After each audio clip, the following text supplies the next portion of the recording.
une nouvelle série de messages. Êtes-vous contents? On commence une nouvelle série de messages qui va durer tout l'été. Et c'est l'idée d'aller vers l'avant. Right? Je ne sais pas si on a l'image, mais non, on veut aller vers l'avant. On veut, j'ai aimé ce que tu as chanté. Est-ce que tu savais-tu la nouvelle thématique? Ou Sam te l'avait? Est-ce que Sam te l'avait dit? Sam te l'avait dit, c'est bon. Yeah! On a un point. Et j'aimais ce qu'Émilie a mis de l'avant dans la louange, que Dieu nous appelle vers quelque chose de nouveau. Amen. Et qui veut aller vers l'avant dans les prochaines semaines? All right. Fait qu'il va y avoir différents prédicateurs. C'est l'été. Sam et Émilie partent en vacances. On leur souhaite un bon repos. Des et Caro partent en vacances. Alors, on leur souhaite un bon repos. Il reste juste moi, Piana et Mathieu. Yes, sir. On a Mathieu. Avec Mathieu, on peut tout faire. Alors, fait qu'il va y avoir différents prédicateurs, différents messages, mais la même direction, all right? Tout l'été, on veut aller vers l'avant, on veut passer à du nouveau, comme Émilie a dit, et c'est en plein ce que je veux vous parler ce matin, c'est bon? Et voici le texte, vous avez vos Bibles, je ne sais pas si ça apparaît sur l'Internet, ça c'est sûr, je ne sais pas si ça apparaît là, mais Philippiens 3,13, dans la version Louis II, va dire ceci. C'est un verset que vous connaissez probablement, mais qui dit « Je ne pense pas l'avoir saisi », c'est Paul qui parle, « mais je fais une chose, dites une chose dans vos masses ce matin, une chose, oubliant ce qui est en arrière et me portant vers ce qui est en avant. » Come on! Qui veut se porter vers l'avant ce matin? Philippiens 3,13 dans la parole vivante dit ceci, « Non, mes frères, je n'ai pas du tout l'impression d'être un homme arrivé ou une femme arrivée. Je ne pense pas avoir achevé la conquête ou remporté la victoire, mais je n'ai qu'une préoccupation. Come on, oubliant le passé et le chemin parcouru, jetant de tout mon être, come on, et de quoi? De toute mon énergie vers ce qui est devant moi. Come on, hallelujah, Père. Cet été, Seigneur, on veut aller de l'avant, Seigneur, dans nos vies personnelles, en tant qu'Église, dans nos couples, dans nos familles, dans notre destinée. On veut aller vers l'avant, vers ce qui est devant nous, Seigneur. Oubliant ce qui est en arrière, se portant vers ce qui est devant nous. Et Seigneur, on réclame les choses nouvelles que tu as pour nous. On réclame les nouvelles dimensions que tu as pour chacune de nos vies. On réclame le futur prophétique que tu as planifié d'avance pour chacune de nos vies. Amen. Amen. J'ai jamais, Sam, je ne sais pas pour toi, mais j'ai jamais rencontré quelqu'un qui veut pas aller de l'avant. J'en ai jamais rencontré. J'ai jamais quelqu'un qui m'a dit, oh, moi, dans la vie, je veux régresser. Est-ce que vous avez déjà rencontré quelqu'un qui vous a dit ça? Moi, je veux devenir de moins en moins meilleur dans la vie. Moi, je veux régresser dans la vie. J'ai jamais rencontré personne comme ça. La majorité... Steve, il n'est pas sûr. Mais la majorité des gens, du moins, si vous en connaissez, vous me le direz, j'ai toujours entendu les gens dire, moi, je veux aller de l'avant. Je veux vivre des nouvelles choses. Et on peut-tu se le dire, moi, je veux aller de l'avant. Est-ce que vous voulez aller de l'avant? On peut-tu aller de l'avant, Boswell? Dans cette pandémie où qu'on a été confinés dans ce moment où qu'on a été, et peut-être pour certains, c'était bon. C'était un moment de repos, c'était un moment de se repositionner. Certains ont pris le temps pour réfléchir, pour laisser Dieu les toucher, les transformer. Et c'est super, il faut faire ça. C'est un moment pour plusieurs, le temps de le faire. Mais avouons-le, là, c'est un temps de surplace aussi. Je sais que vous avez vos masques, là, mais à la maison, est-ce que vous pouvez parler, vous autres? C'était un moment qu'on a fait du surplace. On peut-tu aller de l'avant, enfin? On peut-tu passer à d'autres choses? Peut-être à tâtons, peut-être j'ai écrit peut-être prudemment. Peut-être que ça ne sera pas de la même façon, mais moi, je prie que chacun de nous, cet été, on aille vers l'avant. On aille vers quelque chose de meilleur. Comment? On aille vers... Parce que, honnêtement, on ne peut pas dire « j'ai hâte que ça revienne comme avant ». Êtes-vous d'accord avec ça? On peut même plus dire hey, « j'ai vraiment hâte que ça revienne comme avant », parce qu'avant, ça reviendra probablement jamais. Fait que tu peux même pas dire, moi j'ai hâte, quand ça va être comme avant, là, je vais retourner à l'église.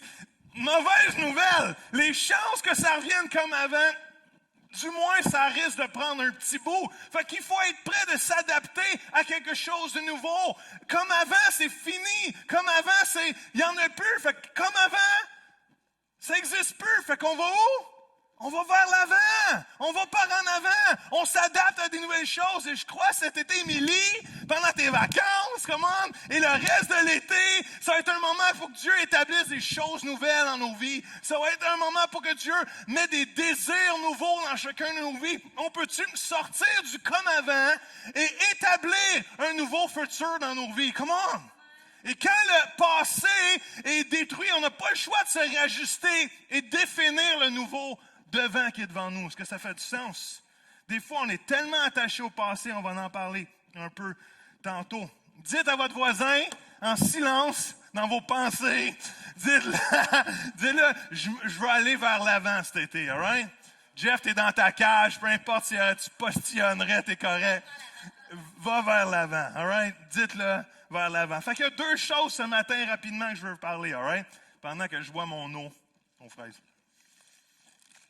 Que ce soit à la maison, que ce soit à la maison, je ne sais pas, que vous soyez à la maison, que vous soyez ici, il y a deux attitudes pour aller vers l'avant qu'on voit dans le texte de Philippiens qu'on a lu, all right? Et je veux ressortir ces deux attitudes-là. La première chose, si vous prenez des notes à la maison ou ici, ça dit, pour aller de l'avant, il faut s'assurer de se séparer de notre orgueil. Ouh. Et c'est rare qu'on parle de ça aujourd'hui, l'orgueil, hein? C'est comme... Anyway. Et j'aime cette phrase-là. J'aime la phrase de Paul qui dit « Je n'ai pas du tout l'impression d'être arrivé. » Wow! Il y a de l'humilité dans cette phrase-là. Il y a de l'humilité dans cette déclaration-là. Et je veux vous dire quelque chose. L'orgueil nous arrête, Steve. Amen. C'est bon. Quand je te regarde, c'est un bon moment pour dire Amen. C'est bon. Il connaît ses cues, on l'a prompé avant le message. L'orgueil nous arrête, frères et sœurs. Au moment que je commence à penser que je suis arrivé dans la vie, au moment que je commence à penser que j'ai compris quelque chose dans la vie, c'est là que je suis arrêté. Au moment que l'orgueil me fait dire « Ça y est, Joe, t'es arrivé, t'as accompli quelque chose, voici, t'as du succès, voici, tu connais les choses, voici, t'as compris les affaires. » Au moment que tu commences à penser d'une façon orgueilleuse, l'orgueil t'arrête dans tes traces. Comment? Et s'il y a quelque chose qu'on ne veut pas développer dans nos vies, c'est un esprit d'orgueil. Parce que quand tu penses que tu es arrivé, où tu veux aller? Si tu es arrivé, il n'y a plus d'autre place à aller. Si tu es arrivé, il n'y a rien d'autre à apprendre. Si tu as tout compris dans la vie, il n'y a rien d'autre à aller plus loin. Quel risque que tu vas prendre si tu penses que tu es arrivé? Et l'orgueil nous arrête dans nos traces. Et si on prend le temps de vraiment regarder nos vies, vous allez réaliser qu'il y a plein d'endroits où l'orgueil vous a arrêté de découvrir le nouveau de Dieu pour votre vie. Psaume 10, verset 4 dit ceci, « Le méchant dans son arrogance, d'autres versions vont dire dans son orgueil, déclare Dieu n'existe pas, il ne va pas chercher plus loin. » C'est là le fond de sa pensée. Wow! Quand l'orgueilleux réfléchit, il dit, « Hey, je suis arrivé, Dieu n'existe pas, j'ai tout compris. » Qu'est-ce qui arrive? Il ne va pas chercher plus loin. Et dans notre orgueil, on arrête, on est arrêté. Pourtant, est-ce que je peux vous dire, Mathieu, est-ce que je peux te dire que dans ta vie avec Dieu, dans ta marche avec Dieu, toi ou comme tout le monde autre qui est ici ou à la maison, dans notre vie avec Dieu, il n'y a rien d'être arrivé dans la vie.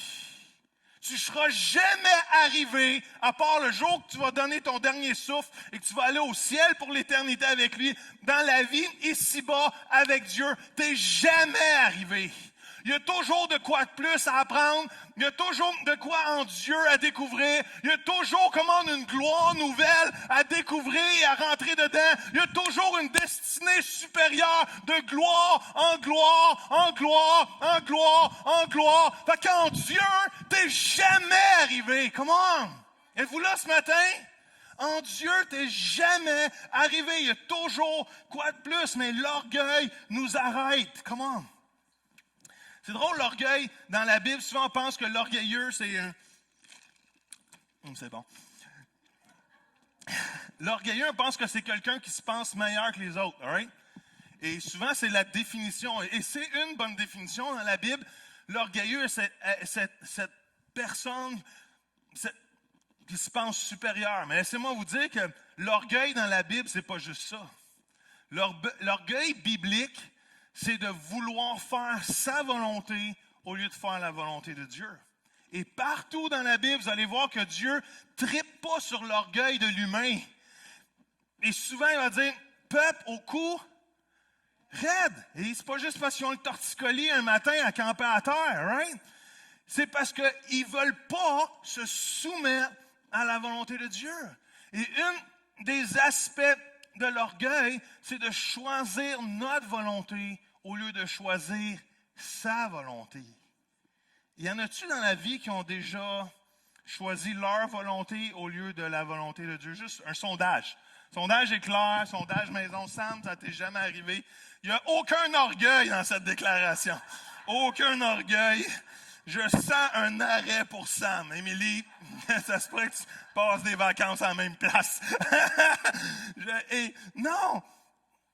Et quand on ne soumet pas notre volonté à celle de Dieu, ça nous arrête. Ça nous arrête dans nos traces. Et la pire chose, c'est que non seulement l'orgueil nous arrête, ça dit même qu'à un moment donné, plus qu'on marche dans l'orgueil, on va chuter. Wow! Ça ne va pas juste être arrêté, c'est qu'on risque de se râper un peu les genoux, ou se râper un peu le front, ou se râper... Tout le monde a déjà pris une bonne débarque en vélo. Hein? Avez-vous eu de la roche? Ma fille a des roches encore dans les genoux d'une de ces... Je ne me rappelle plus ce qui est arrivé, mais anyway. Une débarque, tu prends une débarque, t'es râpé. Et l'orgueil, savez-vous, c'est quoi? L'orgueil, c'est un gros billboard. C'est une grosse annonce qui flash comme à Las Vegas. C'est un gros billboard qui dit, si tu continues là-dedans, la chute s'en vient, mon ami. Quand tu discernes de l'orgueil dans ta vie, c'est une grosse annonce clignotante. Watch out, le ditch s'en vient. Ça se dit le ditch? Le fossé s'en vient. Watch out, tu ne fais pas juste arrêter. L'orgueil nous arrête. Mais si je m'entête à faire ma volonté au lieu d'obéir à celle de Dieu, un moment donné, je vais pogner le fossé. Un moment donné, je vais m'arrêter. Et tout ça arrive quand on est plus intéressé à nous-mêmes qu'à Dieu. Il y a plusieurs personnages bibliques dans la Bible. Peut-être que vous ne savez pas, mais à la maison, Skyler m'a expliqué cette histoire biblique. Pour ceux qui savent c'est qui Skyler. Et le roi Osias, et si vous changez une lettre, ça fait quoi? Oasis! 2 morceaux de drapeau. Je me suis réveillé avec ça ce matin. Anyway, parce que j'ai lu le roi Oasis en lisant mes notes tantôt, mais c'est le roi Osias, alright? Et le roi Osias, c'est un roi dans... Merci de rire autant que ma vidéo des petites mains. J'apprécie. Et le roi Osias est un roi d'Israël. Et ça dit qu'il a commencé, Émilie, en étant un bon roi. Pourquoi? Ça dit qu'il était droit devant l'Éternel. Dans 2 Chroniques 26, 5, ça dit « Il s'attacha à Dieu tant que vécut Zacharie, qui était un prophète, qui a aussi écrit un livre dans la Bible, qu'il enseignait comment révérer Dieu. Aussi longtemps qu'il resta attaché à l'Éternel, Dieu lui accorda la réussite. » Wow! Oh, est-ce que vous êtes attaché à l'Éternel ce matin? Est-ce que vous êtes attaché à l'Éternel? Ça dit « Oh, tant qu'il restait attaché à l'Éternel, et pour moi, ça fait juste me signifier, tant qu'il voulait faire la volonté de Dieu, Dieu lui faisait réussir. Comment? Et dans nos vies, il faut s'attacher à l'Éternel au point de dire, Seigneur, je veux faire ta volonté. Et quand je fais sa volonté, Dieu met sa grâce, comment, sur sa volonté. Dieu met sa puissance. Dieu met la provision sur sa volonté. Et ses plans réussissent à travers ma vie. Comment? Mais à un moment donné, il a pensé qu'il était arrivé dans la vie. Voici au verset 16, juste 11 versets plus loin, là, c'était pas bien loin dans sa vie. Mais lorsqu'il fut devenu puissant, il pensait qu'il était arrivé. Voici ce qui est arrivé. Son cœur se gonfla d'orgueil. Wow! Ce qui entraîna quoi? Sa perte. Il fut rebelle à l'Éternel, son Dieu, car il pénétra dans son temple pour offrir des parfums sur l'autel des parfums. Donc, quelque chose qu'il n'avait pas le droit de faire. Il est sorti hors du désir de Dieu. C'est quand qu'il s'est planté. C'est quand que ça l'a emmené à sa perte. Quand il a pensé 2 secondes qu'il est arrivé. Pour 2 secondes, il a pensé que là, lui, il était devenu puissant. Au moment qu'il s'attachait à l'Éternel, Dieu le faisait réussir au moment que l'orgueil est rentré dans son cœur. Et pour 2 secondes, il a pensé qu'il était arrivé dans la vie. Il a perdu tout ce qu'il avait. Et regardez au verset 21, juste 5 versets plus tard, sa vie passe très, très vite, lui. Le roi Osias resta lépreux jusqu'au jour de sa mort et vécut dans une maison d'isolement, confiné pour... Est-ce que vous pouvez imaginer 2 secondes qu'on reste confiné pour le reste de notre vie? Ça aurait-tu été terrible? On commence à se déconfiner, on est prêt à presque accepter tout pour sortir dehors, peu importe les raisons, comment, on est prêt, mais à cause de son orgueil, ça dit qu'il a été mis hors de la maison de l'Éternel et a été confiné pour le reste de sa vie. Pourquoi? Parce que quelque part, il a pensé qu'il était arrivé. Comment, frères et sœurs, dans nos vies, il faut garder un cœur humble. L'orgueil nous arrête, mais je vais dire ceci, l'orgueil nous arrête, mais l'humilité nous propulse. Amen? Je le dis encore, l'orgueil nous arrête, mais l'humilité nous propulse. Comment?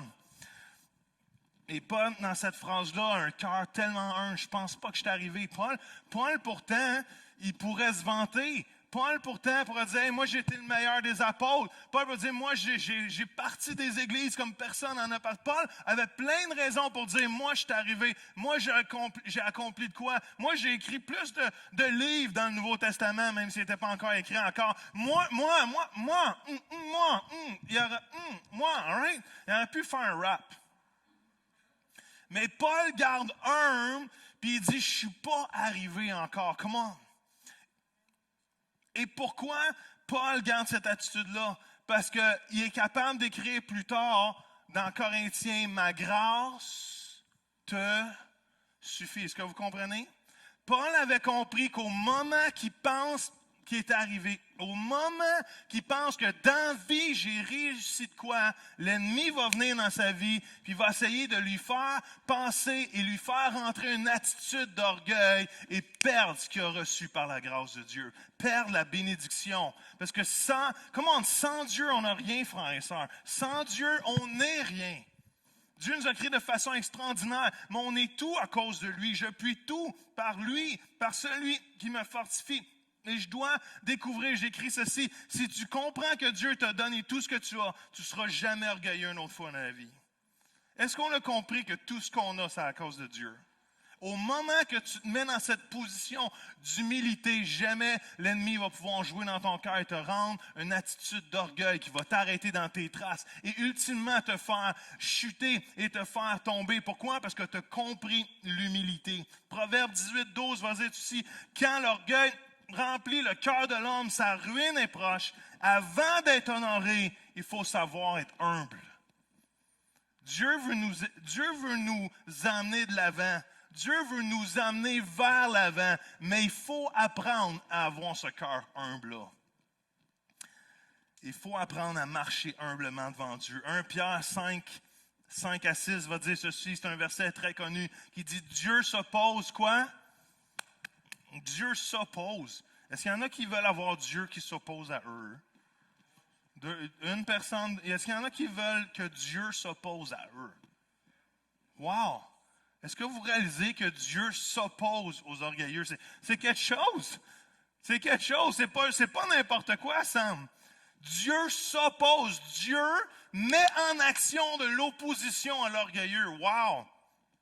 Mais il accorde sa grâce aux humbles. Humiliez-vous donc sous la main puissante de Dieu pour qu'il vous élève quand le moment sera venu. Come on! Il faut que j'apprenne à marcher humblement sous la main toute puissante de Dieu. Et au moment que j'apprends à être humble et à marcher sous sa main, sous sa direction, ça dit qu'au moment où ça va être bon, au bon endroit, Dieu va m'élever pour que je marche dans sa gloire. Come on! Amen! Amen! Come on! C'est bon ce matin. Anyway, je m'encourage. Ma job, c'est de marcher humblement devant Dieu. Ma job, c'est me soumettre à la main de Dieu dans ma vie. Et au moment qu'il va trouver convenable, il va m'emmener au bon endroit, comment, pour que je puisse refléter sa gloire. Est-ce que ça fait du sens? Ma job, c'est de marcher humblement devant Dieu et me soumettre à la main de Dieu. Et si, savez-vous quoi, sais-tu quoi, Émilie? Si je me soumets à la main de Dieu dans ma vie, si je soumets les choses de ma vie à la main de Dieu, un moment donné, je vais voir la main de Dieu dans toutes les choses. Ouh! Vous l'avez pas compris, ça là. Si je me soumets à la main de Dieu dans ma vie, éventuellement, je vais voir la main de Dieu dans toutes les choses de ma vie. Come on. Merci, Sam. Il y a du monde. Il y a plus de réactions que ça qu'un juste des mouches. Comment? Et à la maison, est-ce que vous avez compris que si je me soumets à la main de Dieu, je vais éventuellement voir la main de Dieu se manifester dans les choses de ma vie? Comment? Et je veux être cette personne qui soumet sa vie à la main de Dieu. Parce que savez-vous quoi? Vivre dans l'orgueil, c'est vivre dans l'anxiété. Vivre dans l'humilité, c'est vivre dans sa paix, puis vivre... C'est quoi j'ai dit? C'était bon, me semble. Vivre dans... Merci, j'apprécie que du monde écoute. Vivre dans l'orgueil, c'est vivre dans l'anxiété. Pourquoi? Parce que quand je vis dans l'orgueil, je veux à ma façon. Et quand je veux à ma façon, tout le poids du monde est sur mes épaules pour m'arrêter dans mes traces. Amen? Est-ce que vous suivez ce que je suis en train de dire? Voulez-vous une bonne façon de vivre dans l'anxiété? Vivez dans l'orgueil. Vivez dans « je veux ce que j'aimerais avoir ». Je veux moi. Je veux... C'est pour moi, c'est mes besoins, c'est ma volonté, c'est mes désirs, c'est mon futur et c'est mes bébelles que je veux. Au moment que tu vis pour toi, tout le poids du monde va venir sur tes épaules pour t'arrêter. Mais si je m'humilie sous la main toute puissante de Dieu, ça va être à propos de lui, ça va être à propos du moment qu'il va avoir pour moi que je marche dans sa gloire. Ça va être à propos du moment où il va m'élever. Et quand le jour, ça va être lui qui va m'élever, il n'y a rien qui va m'arrêter, il n'y a rien qui peut m'arrêter de marcher dans sa volonté. Est-ce que ça fait du sens? Comment? Et je prie que vous receviez la paix ce matin. Je prie que vous receviez à la maison, vous receviez la paix de Dieu. Comment? Que l'anxiété parte. L'anxiété est un mot, un mal, si on peut dire, de ce monde aujourd'hui. Même des fois, moi je le vis, quand je préparais un message, Seigneur, y a-t-il un endroit que je marche dans l'orgueil qui fait que peut-être je vis cette anxiété-là dans ma vie et que je prends les choses sur moi au lieu de me soumettre à la pleine volonté, à la main de Dieu sur ma vie. Comment? Amen. Amen, Joël. C'est très bon, Joël, ce matin. Amen. J'ai écrit ceci avant de passer au dernier point. J'ai dit, reste humble. J'ai vu... écoute, je vous le dis parce que moi, je la trouve drôle. J'ai lu cette phrase-là cette semaine. Ça dit, quand le paon, vous savez, le paon, quand le paon montre orgueilleusement tout son plumage à la moitié du monde, hein, il montre aussi son trou de pète à l'autre moitié. Est-ce que ça fait du sens? Je vais vous laisser la réfléchir. Hein?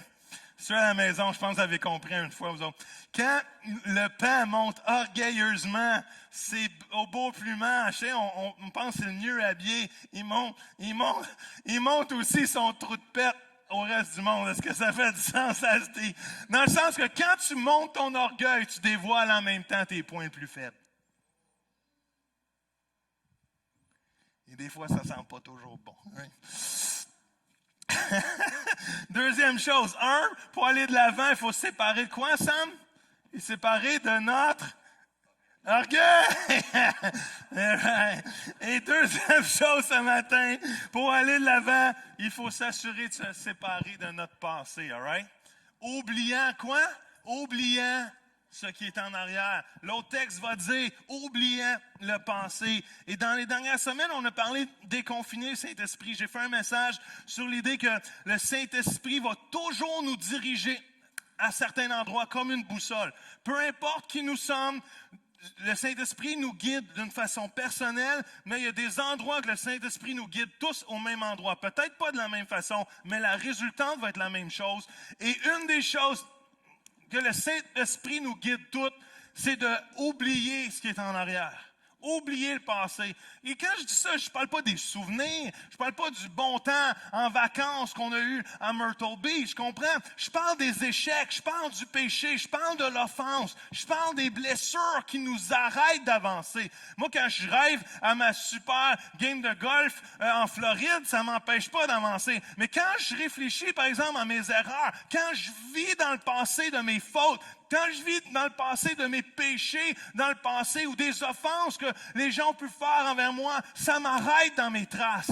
Et souvent, on vit dans le passé. On a cette expression-là, vous la connaissez? On dit quoi? On vit dans le passé. Et c'est comme le rétroviseur. Il n'y a personne qui conduit, en tout cas, j'espère que non, sinon on fera un coup ensemble. Mais il n'y a personne qui conduit un auto en regardant toujours dans le rétroviseur. Avez-vous? Vous pouvez essayer, hein? Vous pouvez essayer, mais les risques que vous allez manquer une curve, les risques que vous allez manquer un détour que Dieu veut vous emmener sont bien plus importants.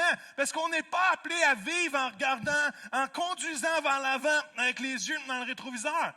C'est quoi les rétroviseurs servent à quoi?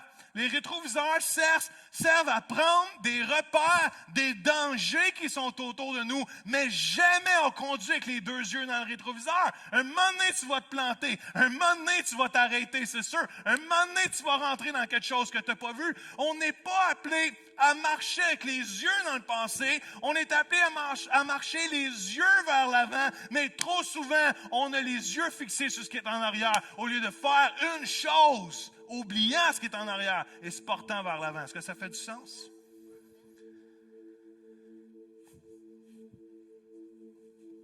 Le piano commence. Ésaïe 43, 18 va dire ceci, ne pensez plus au passé, ne vous préoccupez plus à ce qui est en arrière de vous, car je vais faire du nouveau. Come on. Amen. On le voit déjà paraître, vous saurez bien le reconnaître. Oui, dans le désert, je vais ouvrir un chemin. Come on. Et dans les lieux arides, je vais faire couler des fleuves. Amen. Qui veut que des fleuves coulent dans les endroits arides de vos vies? Ça arrive si on oublie le passé, on reconnaît ce que Dieu est en train de faire en avant. Et quand je dis oublier le passé, je ne suis pas en train de dire de ne pas apprendre du passé. Parce que, une phrase aussi qu'on dit souvent, c'est quand tu n'apprends pas du passé, tu es condamné à quoi? Tu es condamné à le répéter. Et si tu n'apprends pas du passé, tu vas vivre ton passé souvent. Tu vas revivre les mêmes choses. Quand je parle d'oublier le passé, je suis en train de vous dire, oubliez l'influence qu'il y a sur votre vie. Oubliez le poids que ça pourrait vous emmener. Parce que quand on vit attaché au passé, ça nous alourdit. J'ai rencontré pas vraiment grand monde qui était tellement attaché dans le passé qu'il était heureux.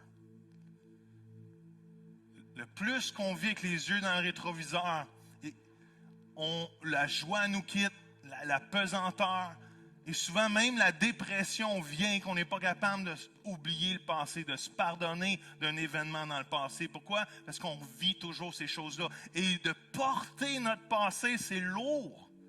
De porter les blessures. Émilie, tu le sais, de porter les blessures, pas parce que peut-être tu l'as vécu, là, mais je sais parce que tu sais plein de choses. T'es pas arrivé, mais t'en sais beaucoup. Et quand on porte notre pensée, ça l'affecte comment on interagit avec les gens. Ça l'affecte notre destinée, ça l'affecte comment on voit les gens, ça l'affecte comment on voit nos époux, nos épouses, ça l'affecte nos relations autour de nous. Au moment qu'on transporte le passé, ça nous ralentit d'aller vers l'avant, ça nous empêche de continuer, de marcher. Alors que la Bible est claire, oubliant ce qui est en arrière.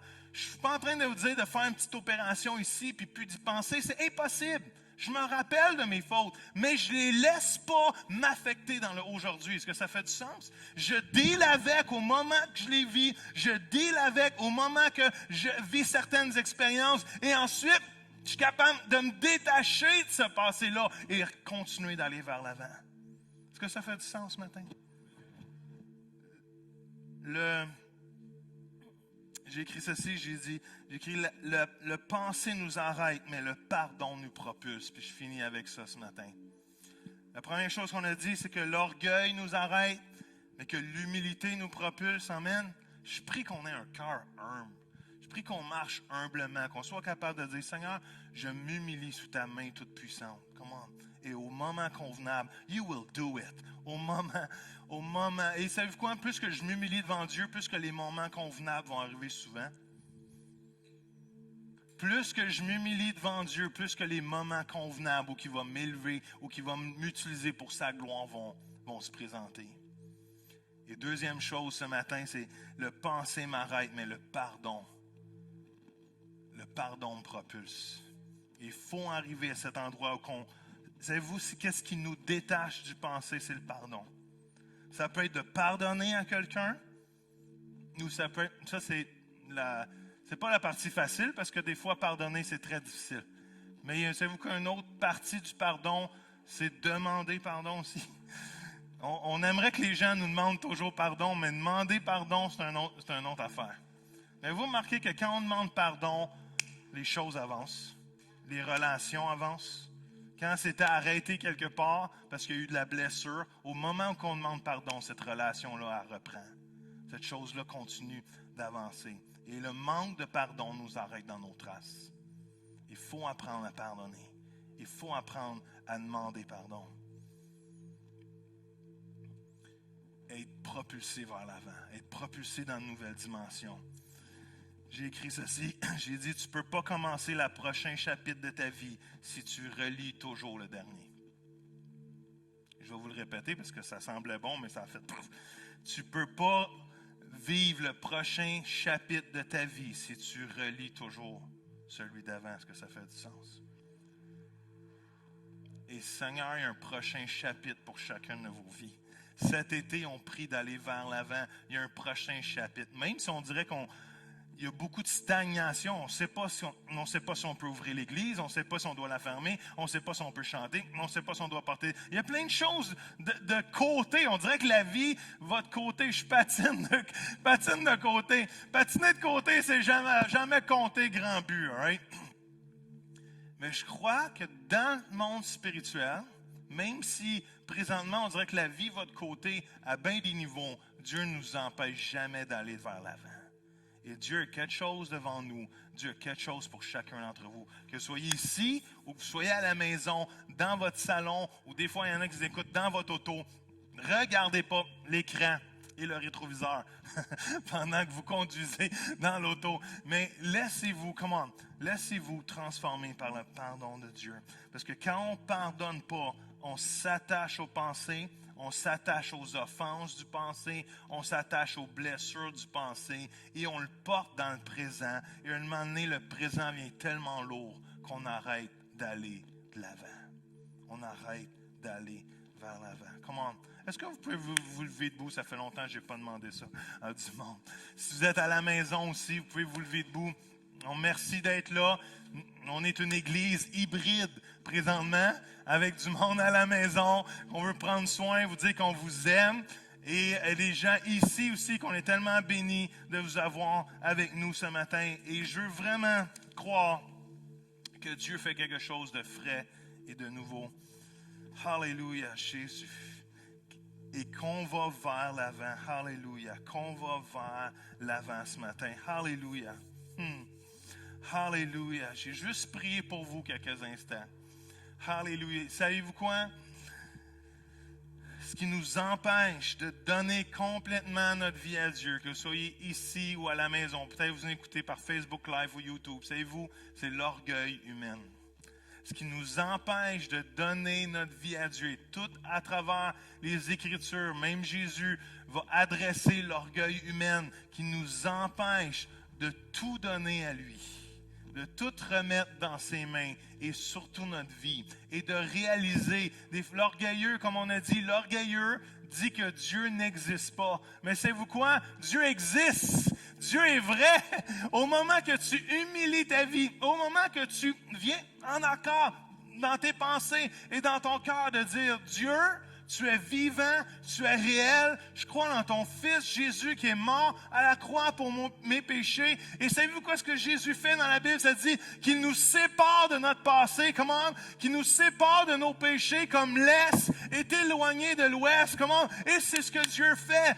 Jésus nous sépare toujours du passé parce qu'il nous a pardonné à la croix. Il nous pardonne dans nos vies. Et comment? Et il nous donne la capacité d'aller dans l'avant. Même il va dire, maintenant, toutes choses sont devenues nouvelles. Comment? Et ce matin, je prie que vous soyez ici ou à la maison, que vous découvrez vers l'avant, vers où Jésus vous a emmené, et que vous ne laissez jamais l'orgueil vous empêcher de dire oui à Dieu. Et si c'est votre cas ce matin, je prie dans le nom de Jésus que vous recevez ce message, que vous recevez le salut en Jésus, que vous recevez la vie nouvelle et que vous recevez ce que Jésus veut faire à travers votre vie à jamais jusque dans l'éternité. Comment? Et Seigneur, je prie pour chaque personne qui entend ce message ce matin, que le message de la croix puisse venir et descendre dans leur cœur et qu'ils puissent dire oui humblement, à dire, Papa, Dieu, je reconnais que tu es vrai, que tu es réel. Dans le nom de Jésus. Amen. Amen. Je vous bénis si vous avez fait cette prière ce matin. Et ce matin, je veux juste terminer en disant, je ne sais pas pour vous, mais je ne vous demande pas de lever la main ou je ne vous demande pas de répondre à la maison. Mais si vous dites, moi, Seigneur, je veux marcher avec encore plus d'humilité. Moi, je veux marcher avec plus de pardon dans nos vies. Mais je prie pour chacun d'entre nous ce matin. Que tout endroit qui dit « je suis arrivé » peut se fondre devant l'Éternel. Et que le message de notre bouche soit comme Jésus dans le jardin de Gethsémani, qui a dit « non ma volonté, mais ta volonté ». Le discours du cœur humble dit ceci « non ma volonté, mais ta volonté ». Et Seigneur, dans le nom de Jésus, je te prie que chacun d'entre nous, on puisse marcher encore plus humblement devant toi. Que soyez ici, que soyez sur l'Internet ce matin, je prie que vous puissiez marcher encore plus humblement devant l'Éternel. Come on. Et Seigneur, je te prie que le pardon rentre dans nos cœurs. Oubliant ce qui est en passé, Seigneur, et mettant toute mon énergie vers ce qui est en avant. Et Seigneur, on brise tout lien avec l'offense du passé, avec les fautes du passé, et on relâche les offenses. On relâche ceux qui nous ont fait du mal. On pardonne à ceux qui nous ont fait du mal. Alléluia. Et Seigneur, on demande pardon aussi pour ceux qu'on a fait du mal et fait du tort. Papa, on veut marcher dans le pardon, parce que même dans ta parole, tu vas dire que celui qui pardonne va être pardonné. Et Seigneur, on veut être de ceux qui ont le pardon, Seigneur, facile de relâcher et de ne pas être arrêté, par notre passé. Et on déclare dans le nom de Jésus quelque chose de nouveau. On déclare dans le nom de Jésus une saison nouvelle. On déclare qu'on va tous vers l'avant. On va tous vers l'avant avec Dieu. Comment? Alléluia. Et que Dieu fait grâce aux uns. Que tous ceux qui pourraient vivre de l'anxiété ce matin, on veut déclarer une liberté. Que ce soit ici ou à la maison. Si vous regardez à la maison où vous vivez de l'anxiété, Père, montre-nous où notre orgueil nous arrête. Où notre orgueil, Seigneur, crée un endroit qu'on dit ma volonté et non ta volonté. Dans le nom de Jésus, Seigneur, Merci pour ce que tu fais. Amen. On peut-tu finir avec un chant, un petit chant charmant avec Émilie? On vous aime. Si vous êtes sur place, on va présenter la vidéo dans quelques instants. Et si vous êtes à la maison, on vous laisse avec ce chant-là. Soyez bénis. On se revoit bientôt. Laissez l'Esprit de Dieu vous toucher, vous propulser de l'avant. Laissez l'humilité et le pardon entrer dans votre cœur et que la gloire de Dieu se manifeste. Amen? Amen. Yes. Go for it, Emily.